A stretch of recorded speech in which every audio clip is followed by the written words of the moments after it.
everybody, and welcome to another episode of Horror Movie Night live from Monster-Mania, but this is just the three of us and Kyle because it's very early in the morning.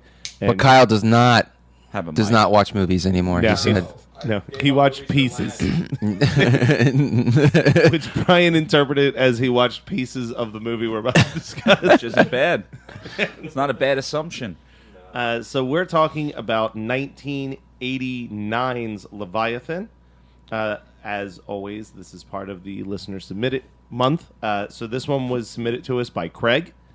And he said, "Hello, Matt, Scott, and Brian. You made it. You made it onto the email. Someone acknowledged my existence. That makes two of us. I may have missed the window for viewer requests. You did not. But what the hell? Here it goes. I suggest 1989's Leviathan. I've never heard you guys talk about creature/horror at the sea movies, and this was a movie that I watched a lot in the early 90s. You've got a cast that includes Robocop, Rambo's Colonel, and a Ghostbuster, all dealing with a monster. So what more could you ask for? Love the podcast. Keep up the fantastic discussions." This was a fun one. It was very fun. I really appreciate being acknowledged in that email, so thank you for that. Look at me, Ma, how I'm living. Emails. I'm kicked back, relaxed in my bed. I'm drinking an espresso monster because I'm fancy and also dank. And I just really feel like I made it. Yeah. I wanted to say that. I made it. This also, Matt was talking about the level of lazy that Brian had this morning because he's like reclined on the bed, and he was like, "Is this gonna work? Because we have these boom mics." And I was like, "Don't worry, sweetie, I'll fix it." And so I brought it closer to his face so he didn't even have to stretch it all. Yeah, and the thing is, it's really important for people to understand this. I am not spoiled or bougie. I'm just lost. It's not like, "Here, do this for me." It's like, "Can you please help me?" No, Brian is a little boy. Yeah.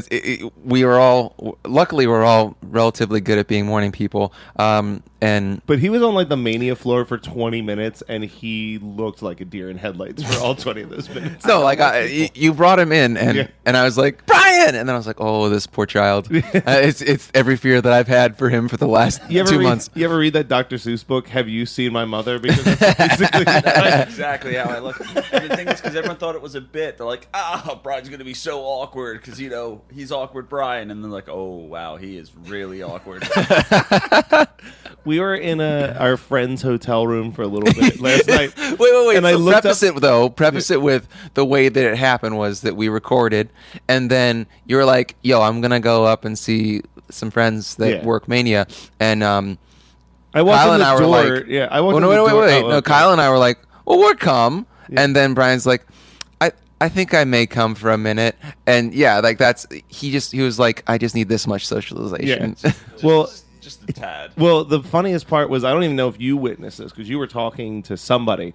Allison, probably. I looked at Brian, and he's just standing there, and I said, "You all right?" And he goes, "Yeah." And I was like, because I know there's a lot of people you don't know. He goes, "As long as I'm not required to talk to anybody, I'm doing fine." Sit back and observe. I wish that I could be like that, but I was talking to Kyle about this last night. Is like when we don't like silence, so we don't do well with just observing. I wish that I could, but it's like when you were bringing fire in that party. Oh yes. Oh, it was because I was drunk. Yeah, like you were throwing so much shade. What was I making fun of Allison for? Everything.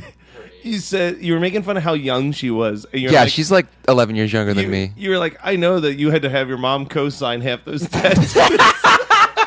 Oh yeah, I remember that now. And then she said, "No, I got these when I was 18." And you said, "Oh, was that last week?" Yeah. You get like 2 ounces of whiskey in me, and I am like, I should go on RuPaul's Drag Race. Like, it's just. So here's the thing. Yes, exactly. Like, I will read anyone. So you might think that we're just talking about random shit, but for a brief moment, this movie's about killer alcohol. So. Yeah, dude. So Leviathan is a great movie that no one thinks is great until they rewatch it. Like I love it because I love special effects like this, and but this is just the thing under. This is like what would have happened if Ursula from the Little Mermaid and the Thing from John Carpenter's The Thing were to have like a baby. Oh, okay. That was nicer than what I said. Wait, what did you say? Fuck. He went, "Fuck." If they copulated. And it's got the first note I wrote was, "Holy shit, this cast!" Like as I was watching the credits come up, I'm like, "Hey, it's Buckaroo Banzai, sweet, Yeah. Ernie Hudson, all right, Daniel Stern." No, yeah, this movie, I said it last night. Daniel this Stern is the movie worst person in this movie. Though. Is Suicide Squad, but instead of Marvel villains, it's just 90s family movie villains. DC villains. Yeah, DC, whatever. I'm not a comic book guy. Yeah, bullshit. So I mean, I am, but I'm more of a Heathcliff kind of guy. Yeah.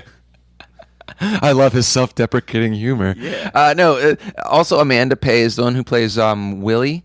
Okay. The future astronaut. She's in The Kindred. Nice. Ooh. Which is also a movie about. Were you on the Kindred episode? he was on you Was I on Kindred? Yes, You I loved was. Kindred. I did. Yeah. Dude, Kindred is so. In the words of Brian Kelly, it's dank. Very dank. There's some weird editing choices in this movie that is a little like. What bothered you? So the last like 5 minutes is edited like hyperspeed, and we'll I get have to that. words for the Yeah. ending of this movie. Like that, there's one very large, glaring problem with this movie, and it's in that last 2 minutes. But I thought that the pacing was really good until No, the then. pacing's good. And the other one that I thought was a weird edit is that it's a really weird jump cut where you've got Daniel Stern, and I think the guy's name is DeJesus, and they're fighting. They're fighting, and it's this loud fight, and then it just immediately cuts to a close up of Peter Walker's face, Weller. Weller's Weller. face, and it's like it goes from all this noise to complete silence, and he's just like, "Hey guys, cut it out over there." Yeah. And I was like, "What a weird edit." And then he was like, "My name's Peter Sellers, and you might remember me from The Order with Mark Addy, who was in Jack Frost with Michael Keaton, who was in Beetlejuice." And I was like, "Thanks for giving me the Beetlejuice thing." much easier than the last one that we did. Yeah, but yeah, Daniel Stern is an awful character in this movie, and also not a six pack. Yeah, six pack. What is it? Oh, mama, what a pair! That woman. What do we know her from? I feel like and I I'm not didn't gonna- recognize any of the girls in this. They kind of look like people. Like the one girl kind of looked like Dottie from That's Pee-wee's right. Big Adventure, That's what I was and seeing. the other Yeah. girl Yeah. kind of looked like the woman from Austin Powers and Bedazzled or whatever. Elizabeth Yeah. Hurley. yeah. yeah. It's like Goodwill versions of both of them. No. I actually think. Well, Elizabeth Hurley is a supermodel, so she's fucking beautiful. But I also think that Amanda Pays is like really, really gorgeous, and she's like, if I had the two of them next to each other in front of me, and they were like, "You can only take one of us on a date," I'd probably go with Amanda Pays because she seems like she's more down to earth. Nope, I would take Dottie, but in depth. Oh no! She's a I'm not talking about Dottie or like I'm not talking about the two women in this movie. I'm talking Elizabeth Hurley versus Amanda Pays. Oh yes. So are we going for the Dior or the Target version is in your assessment here? I would definitely go for Amanda Pays. But no, if like Kmart Dottie and Kmart Elizabeth Hurley are in front of us, I might go with Dottie as well. Yeah. But I don't know. She was like really fun. I really wish she's like the character that had the least amount of development in the movie, though. She was like Dottie, but didn't sound like Tommy Pickles. It was like everything you had. It's almost disrespectful. I feel like Dottie is the target Dottie, and this is the higher class Dottie.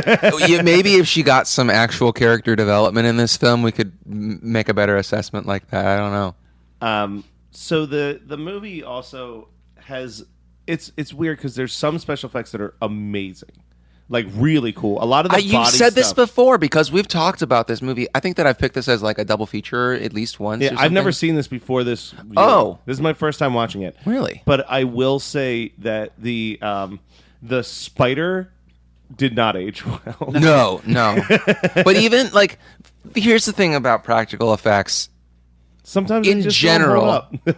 Well, no, what I was going to say is, in general, like, let's just, if we're generalizing things here, I would argue that it's like pizza. Even when it's bad, it's still pizza. That is true. So, That is like, special effects a are always going to be Bad better when analogy they're. for hungry ass Brian. Over Oh there. yeah, Brian.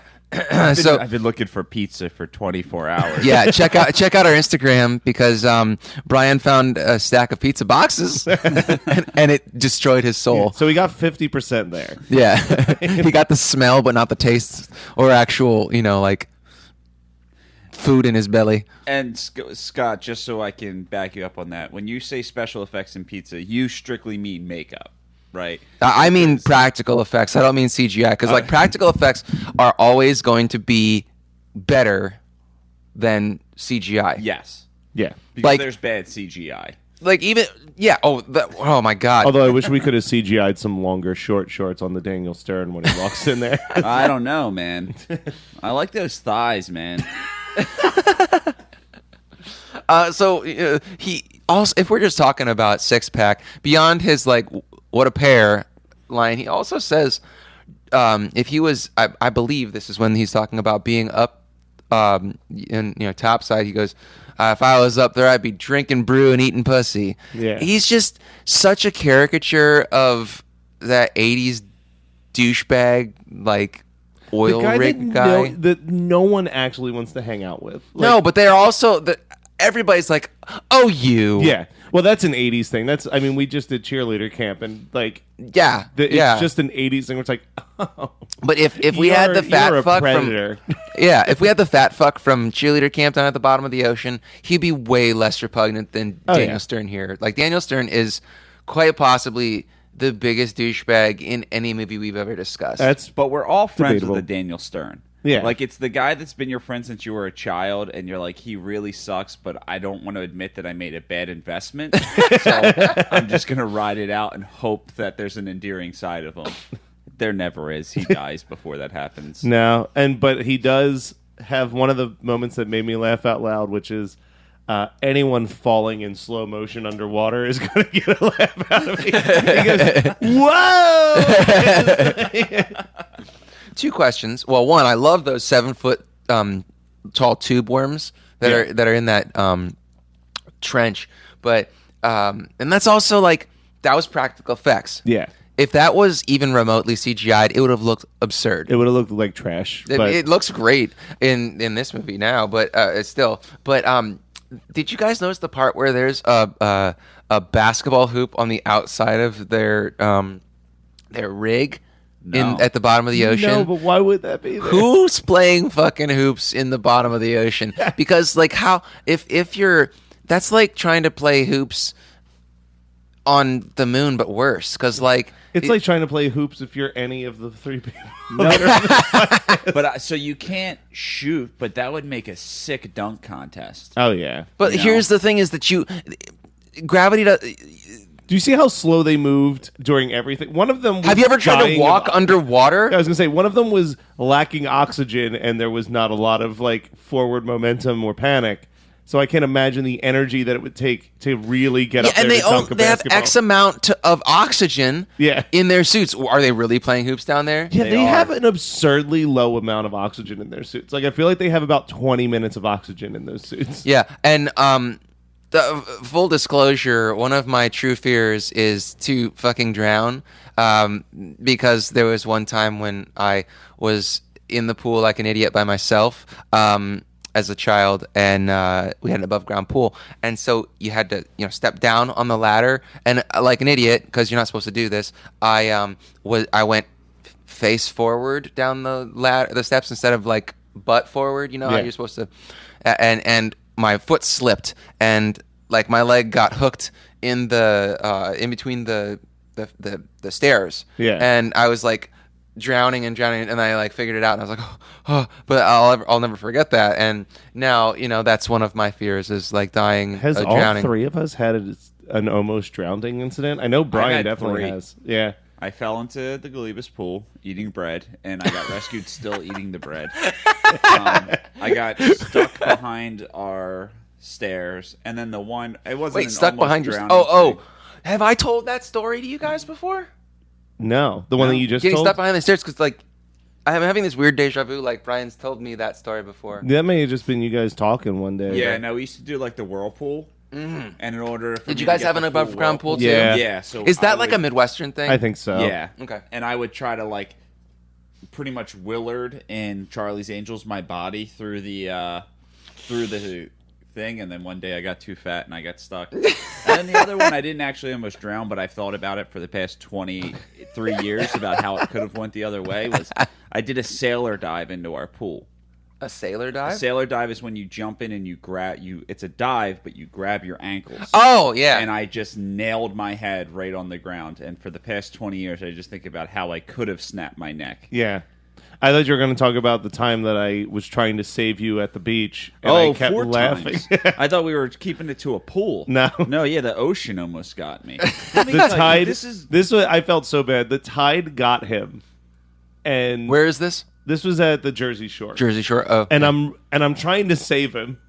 But every time that I'm like right about to get him, like I'm arm's length away, the wave would move from his face and he'd go, "Help me." And I would start laughing. And it just happened like 3 times until finally my mom was like, "What are you doing?" And she like saved him. I'm glad you brought that up because this is something that ties into something that I was thinking about on the airport, on the airplane. Is I don't have anxiety. I think it's important for everyone to know that I don't have anxiety. I have realism because anxiety is this unrealistic fear. And my thing is when I try to walk through my anxiety, all of those unrealistic fears realistically happen. Like the ocean getting sucked in. I got sucked in. Flying back on Christmas. So I don't know if I told the story, but I'm going to tell it now. So we were flying back on Christmas and I really had to pee. And Jade was like, "Just go pee." And I was like, "I don't like peeing on a plane. It's just I feel like people are watching me. It's just it's not going to go well." She's like, she's such a saint for dealing with all of your insecurities. I mean, I'd say that about my wife too. So I get up and I walk all the way down, and the woman goes, "You need to have your seatbelt on. Go sit down." So I awkwardly go sit down, and I'm waiting, and then the seatbelt thing goes off, and Jade was like, "Go pee," and I'm like, "I think there's someone in the bathroom," and she was like, "I don't think so. Just go." So I get up, and the flight attendant's like, "There's someone in the bathroom, and you can't wait. So go try that one." So I walk all the way down, and as I get to the last 3 rows, the flight attendant brings a card out. Now we have 2 options. She can just stare at me until I walk back to my seat, or back up 2 feet so I can go to the bathroom. She chose the former. Yeah. So then I had to walk all the way back to my seat while people were watching me. And finally went to the bathroom after 20 minutes of everyone like whispering about me. It's irrelevant to Leviathan, but I think it's important. It's water. Yeah, everything that I fear when I try to walk through those fears become a reality. Yeah. I as an anxious person myself, even with the medication that I take, it's the what if that kills you, man. Yeah, man.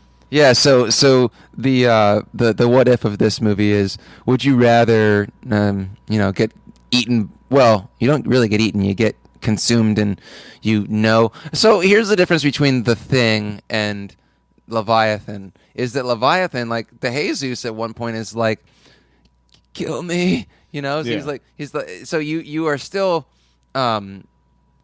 like. Sentient within the being, I guess. Yeah. Which is weird because that doesn't really make sense in that it infects some people and they lose their free will, but they still have it. Like the doctor, I don't know. Like I guess we're looking at it expecting too much internal logic. I mean, here. really, it's kind of just you're watching because the special effects are Dude, dope. that's why I watch it. Yeah. I've watched this movie like 6 that times. mouth in my life, in the and hand and like stuff like that. I think that mouth in the hand, it didn't age very well. It didn't age well, but I still liked it. I 'Cause like like the shit concept. like that. Yeah. But the thing about it is that I don't understand why it would go to the hand. I feel like it would. I think it would erupt from his chest. Like it's erupting from his chest because he's like, right? Yeah. Like, but then it's yeah. on his hand. You don't ever see. Do you ever see anything come out of his chest? No, man, it's the old fake out. Not an old fake out at all. It's just a 80s fake out. The one thing, so they find this sunken ship called the Leviathan, and Six Pack. Oh, are we actually going to explain what this movie is about? Well, I just want to talk about this one thing. So Six Pack has this safe that he found while looking in this thing, and they start going through it, and he takes a little whiskey bottle or whatever, he takes the flask. and There's a scene where the camera, because I didn't know anything about the movie, camera just slowly zooms in on the safe, and then it freezes on the safe, and I was like, is this a killer safe movie? Like, You knew what you were getting when you were going into this movie. You just didn't know if there were going to be two killers, right? yeah, it's like maybe that safe has got all the Yeah, issues. that's a really weird editing choice. Yeah, as there's well. a few. Like I said, there's a few weird editing choices, but otherwise the movie's great. Like it's a really good movie. This is a real good like party movie, I think. Oh as yeah, far the as horror second movie night half of this goes. movie is like, but this is from that like 1989. There was like 3 or 4 different movies that were like, hey, The Abyss made money. Like You're right. Yeah, and There's I'm Deep- not even gonna. There's Deep Star, Deep Star 6. 6, and there's at least one more that I'm forgetting. But like, Well, there's yeah, I think the three of them are Deep Star 6, Abyss, and Leviathan. yeah, Oh yeah, there is one more that I haven't watched, and it looks so cheap. yeah. And then like that, like aquatic horror never went away. Like you still always had like Deep Blue Sea, Deep Rising, like stuff like that always like popped Yeah. up. But Man, these were dude, you're just very- burning through all the possible double features right now. Oh yeah, sorry. Yeah, you really smoked but me. but Not the- me. I got an extra one if you But want. like this is definitely one of those movies where you can tell it was definitely a reaction to like The Abyss. hey, let's do The Abyss, but let's like throw in a little bit of The Thing while we're doing it. Yeah. Well, did you guys ever see that? There was like a post on Reddit. I don't remember if it was our movies or what, but the set that they made for The Abyss. Yeah. Have you guys ever seen like the abandoned set from The Abyss? No. It's super cool because it's huge and it's in like Florida or Georgia. I can't remember, but like they had to make all these crazy, gigantic concrete structures for it and then put them underwater. Like it's insane. And when I was watching this, I'm watching it and I'm thinking, okay, this is a much smaller soundstage, but they had to do an underwater thing, and I was thinking like, I wonder what the scope of this was versus The Abyss, because like I haven't seen The Abyss in a long time because it's not really my thing. Because The Abyss is just Close Encounters under the water, Yeah. So I don't like Close Encounters, so it's just like it doesn't do it for me. That kind of like. Close Encounters, I feel like, is a really good 90-minute movie that's buried in a 2.5-hour movie. Like, yeah. Is that I- Spielberg? yeah, that's Spielberg, and I think that there's really like there's parts in Close Encounters that will always be in my thoughts because it's so well. The mashed potato mountain. Yeah, well, like there's really good scenes, but like when you actually sit down to watch it, I'm always like, oh god, I forgot how long this is. Yeah, but that's kind of Spielberg, like he's got. I mean, Jaws moves. No, for actually, 2 I hours. find Jaws to be really hard to watch. Oh, I love that's like a. I know that's one of your top five that's like- movies ever, but Oh, I just it's so good. I think I've seen it 3 times in my life, and the second 2 times, second and third time were a kind of a slog. Like I Yeah. just don't. It happens. That pacing just doesn't do it for me. It's like too much drama, and and Spielberg, that's definitely like, it really that's is a. that's a combination. That's a perfect storm of things you couldn't stand because it's like that Spielberg pacing, but then mixed in with that 70s pacing, and Yeah. that's just like that's a recipe for disaster For Scott Rodgers. And Yeah. then they sprinkle in crazy old men, which just makes every movie good. Like the pacing on Jaws works just for black eyes, blood eyes. Yeah. You ever see a stroke's eyes, Chief? It's like a doll's eyes. Like a doll's eyes. I do love quoting that movie because Quint's just such a. I've talked about it before, but there's a deleted scene from Jaws that makes me laugh every single time where Quint's just screaming at a kid playing a clarinet, and it makes me laugh. So I just need to find a Quint to be my roommate. Like the crazy old guy in horror movies, like I want him to be my roommate to put everything into perspective. Or like when me and Jade are in the a fight. harbinger, because he's just gonna be like, "You're doomed." Yeah. No, not that guy. Like just someone that's like, it's like I can't stand this, Jade. You're being so selfish. It is the wife's wedding. You let the wife plan, the man pays. It's the way it goes. I'm like, oh, thanks. Oh Quint. no, you want to live in Pet Cemetery? Yeah. a lot of that history talk up in A lot that of history house. in that mountain. You guys both. That's how I know that you guys are brothers, because you guys went for that, and I was going to be like, the soil of a man's heart is stonier. We just went for the one that South Park wrote. Oh, okay. That also explains a lot. So, A lot of that history up in them house. so Is there a tagline for this movie? If there is, I certainly didn't write it down. Because there's a line where somebody says, "Don't fuck with Mother Nature." I think it's Peter Sellers that Probably. says it, and we keep saying it's Peter Weller. Peter Weller. Sorry, Peter Sellers is the Pink Panther. Yeah, sorry, Peter. This would be so Peter Weller. much better. I just want to call him Buckaroo Banzai. I'm just gonna say Buckaroo Banzai. Yeah, that works. because that's easier for me to remember because there's nobody. Or that sounds like- RoboCop. He's Well, actually, RoboCop. I have RoboCop Under the Sea is what my first note is. But yeah, I feel like "Don't fuck with Mother Nature" would be the most baller tagline for this movie, but it would never have passed muster. It was like, at "Don't all. F with Mother Nature." It's like, wow, That's pulls it. Yeah, this movie is just a hard R without any boobies, and they could definitely up it with some fucks. But I also have another line that I wanted to mention that I don't remember who yells at DeJesus, but DeJesus is talking about how he wants to go ski. Yeah. He's like, if I'm going to get out of here, I'm not going to die, and I'm going to go skiing in the Alps or something like that. And someone smashes his hands down on the table by DeJesus and goes, "They don't ski in Spanish Harlem." Great line. Jesus. Why do you got to ruin that for him? So let's talk about the end of the movie, because I mean, really, there's no words that will do justice. Once the monster shows up, it's fucking dope, and the kills are Great dope, movie. and it's it's just a fun time. There's at the end too. There's another amazing tagline, another amazing line that RoboCop says. He goes, "Say ah, motherfucker." Yeah. So that's what I want to get to. So they get. Oh, it looks so stupid. They get to the surface. And I was thinking at this moment, and then I'll let you finish. I was like, you know what I really respect about this movie? They go against the formula, and they're letting a black man Oh, yeah. That's survive. my problem with the movie. Someone was Yeah. just like, "Oh shit, we forgot to kill Ernie Hudson. Got to bring back the monster." But before that, there's this scene that is so shitty where they're just like, "Oh no, sharks!" and it's just like stock footage of sharks. Why? No And one then got they hurt. just swim away. It makes me think that there was actually sharks on set because they reacted how sharks would react. Was just like swam and was like, "People, I'm going to mosey on Didn't somebody here." kick one in the face?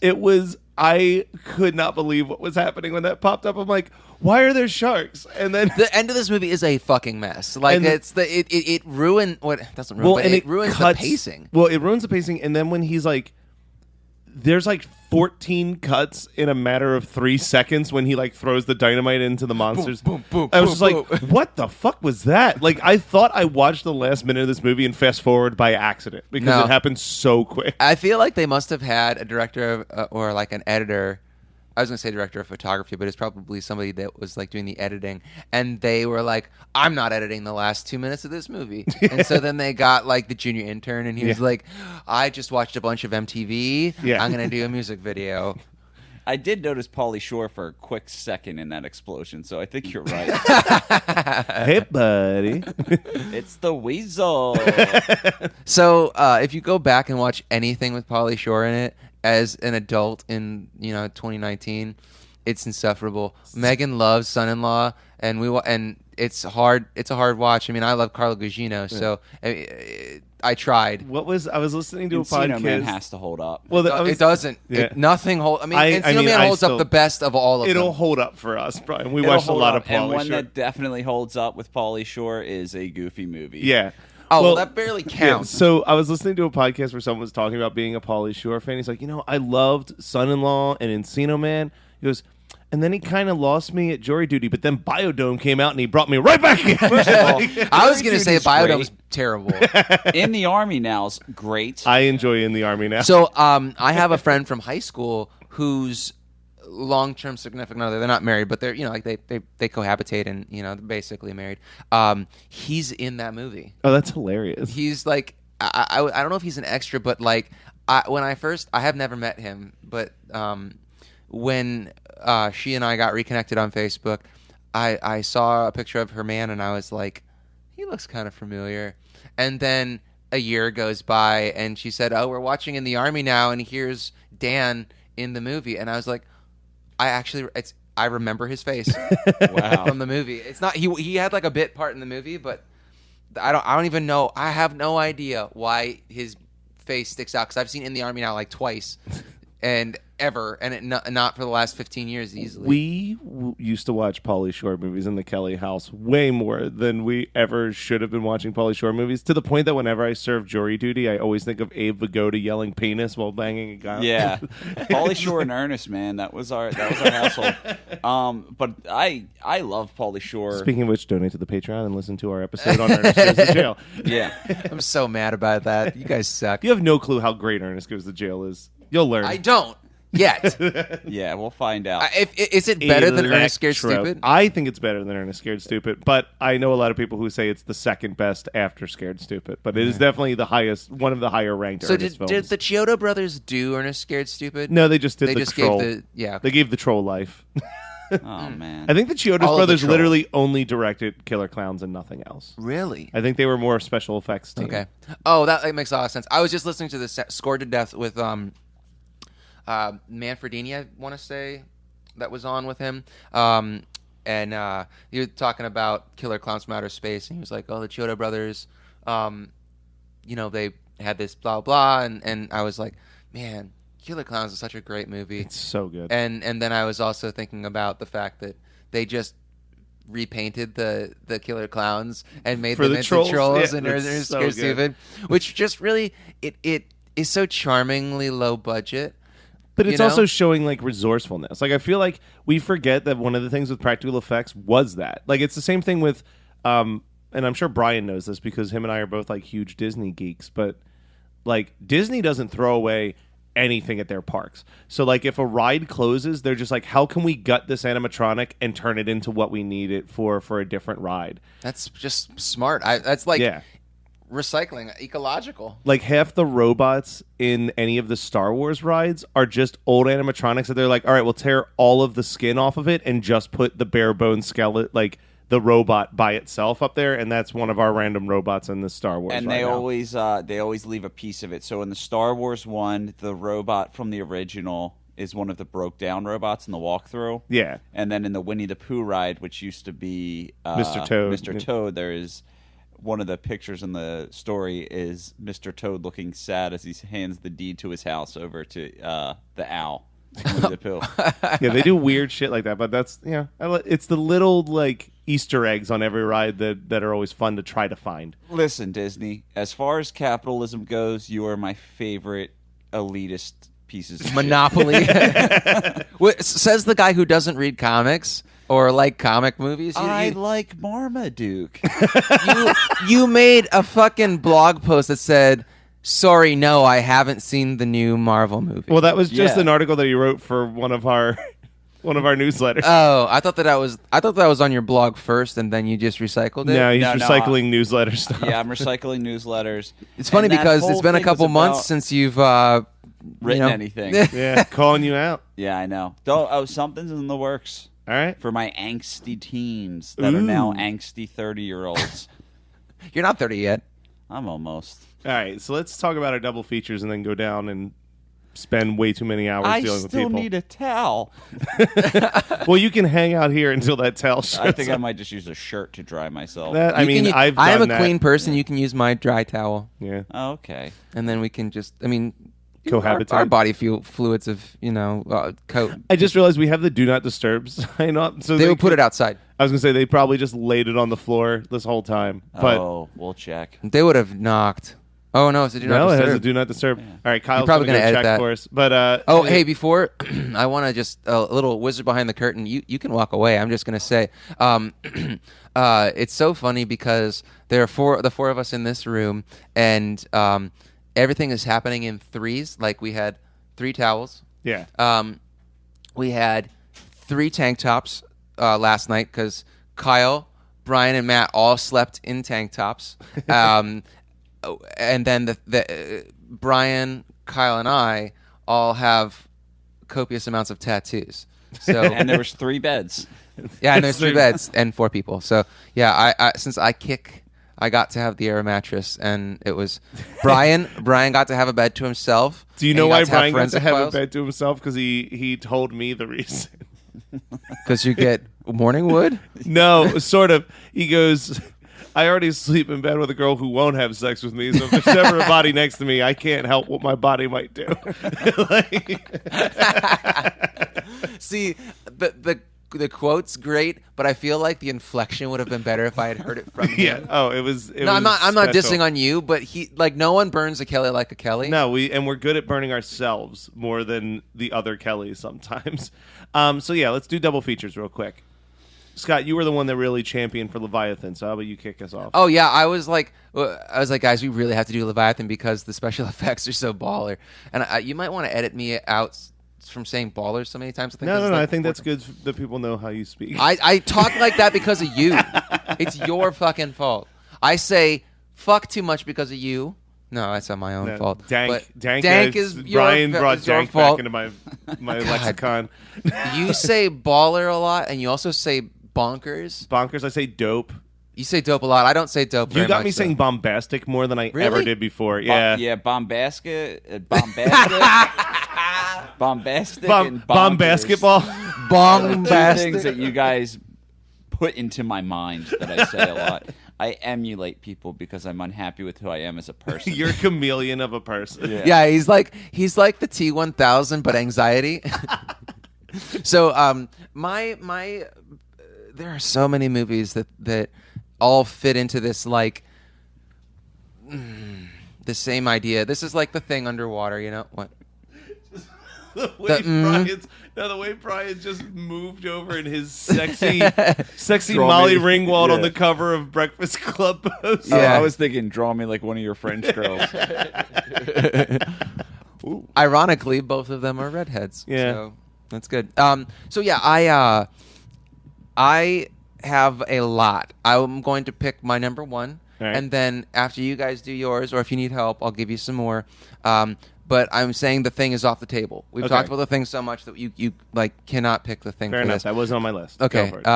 Harbinger Down is the one that I am picking because it's basically the exact same movie. And what Harbinger Down is the crew that made the remake / prequel to The Thing from 2013 or whatever it was. Yeah. They were upset because they did all practical effects for that movie. And they were forced to CGI it anyway. They didn't get to do the CGI. Yeah. There was another company that came in and just basically skinned everything. They just put a CGI skin on everything. And I refused to watch the movie because I've seen the behind the scenes and the making of portions. I don't know if that was on the DVD or what, but it's like on YouTube. And it looked amazing. It looked so authentic. And what they did was so good. And they were upset by that. And so they crowdsourced, I want to say, to do a movie themselves. It's not a good movie because it's, those action movies in the 80s that like stuntmen are like, we're going to make a movie. Yeah. It's like really good action, but they don't know how to do the rest of a movie. Yeah. That's like this with special effects. Yeah. It was like really, really competent special effects artists who couldn't really write a story. And Lance Henriksen just chewing scenery for like the whole movie. But it's worth a watch. I would probably do that. I'd do them in chronological order. So we'd start with Leviathan and do Harbinger Down. Because Harbinger Down is not like a good movie, and so you can kind of zone out. But I think Leviathan is an actual good... It's a good horror movie. I don't think that it's like the best. It would never be in a top 10 list, even aquatic horror. Yeah. But I would say that it's like better than Deep Rising. All right, Brian, what would you going to do for your double feature? I would want to match this movie with another movie that takes place in sea that has great practical effects. Therefore, I would pair this with 1977's Orca. All right. I love Orca. I've never seen it. It's so bad. Yeah, but it's terrible practical effects. It's a Jaws ripoff movie. Right. But the Orca bites off Bo Derek's leg at one point. Yeah. And it is... Like, the way it's cut, does she survive? Yeah, she still survives, just without a leg. But it's bad. It's a bad movie. I think there's, like, a line of dialogue where a scientist is like, the orca is the most deadly beast in all the sea. And it's like one of those movies where no matter what the animal is, they just have to make sure that they stress it's the most deadly beast in whatever. So my double feature is going to be a little bit different. I'm taking it from the perspective of I had some people over... We were watching this movie, and as we were watching it, we're like, Yo, you know what this is kind of reminding me of, and we should watch after this? So I'm going with Society. Because as the bodies were melding, I was like, man, this looks like the ending of Society. Yeah, the shunt. That just reminded me, a couple nights ago, I had... so this whole week before Mania, I was having, until like Thursday night. So like Sunday night, Monday night, Tuesday night, Wednesday night. So 4 nights in a row, I was having nightmares about Monster-Mania because my anxiety of like the drive. It's really just the drive. Yeah. The drive here always stresses me out because I'm driving by myself and I don't want to fall asleep and wreck and die. So I had dreams where I got here too late, or I got here 2 days early, or stuff like that. But then Tuesday or Wednesday night, my last one was I got here and then I got sucked into a shunt. Oh, Jesus. It was so fucking weird. I'm proud of you for stepping out of your fears and going up to that hotel room because we were totally about to have a shunt. So that was Leviathan from 1989 as picked by, I think I said his name was Steve. Craig, by Craig. Craig, thanks for this great suggestion. Usually this would be the point where listener submitted month would wrap up because it's the end of April. But there was one other movie that we all kind of were like, all right, we do have to talk about this one too. So stay tuned for that. Kill some time by playing a video game or something and come back. But in the meantime, you can rate, review, and subscribe. And go ahead and check out our Patreon, patreon.com/HMN podcast. And all of our social media is basically HMN podcast. But you can find us, searching Horror Movie Night, you'll find us. Anyway, we'll be back with another episode next week. Signing off. Bye-bye.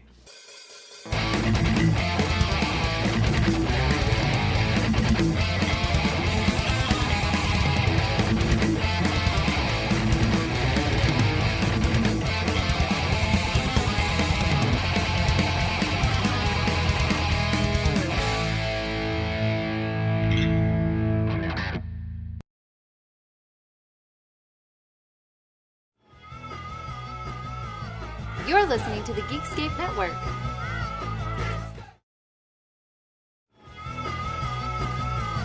You're listening to the Geekscape Network.